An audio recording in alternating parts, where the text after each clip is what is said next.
ഇന്ന് Wayanad വൈത്തിരിയിൽ tourist bus താഴ്ചയിലേക്ക് മറിഞ്ഞ അപകടമുണ്ടായി. 11 പേർക്ക് പരിക്കേറ്റു.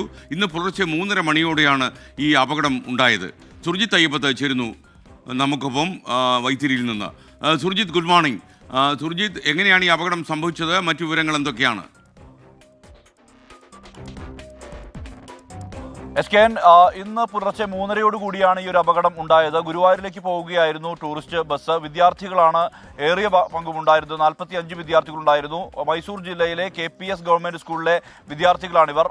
9 അധ്യാപകരും ഒരു കുക്കും ഉൾപ്പെടെ 45 വിദ്യാർത്ഥികളുമാണ് ഈ ബസ്സിൽ ഉണ്ടായിരുന്നത്. ബസ് നിയന്ത്രണം വിട്ട് താഴ്ചയിലേക്ക് മറിയുകയായിരുന്നു. അപകടത്തെ തുടർന്ന് വേഗം തന്നെ രക്ഷാപ്രവർത്തനം നടന്നു. നാട്ടുകാരും ഒപ്പം തന്നെ ഹൈവേ പോലീസും ഫയർഫോഴ്സും ഉൾപ്പെടെയുള്ള സംവിധാനങ്ങൾ എത്തിയാണ് രക്ഷാപ്രവർത്തനം നടത്തിയത്. വേഗത്തിൽ തന്നെ വൈത്തിരി താലൂക്ക് ആശുപത്രിയിലേക്ക് വിദ്യാർത്ഥികളെ, അധ്യാപകരെയും ഉൾപ്പെടെയുള്ളവരെ മാറ്റി.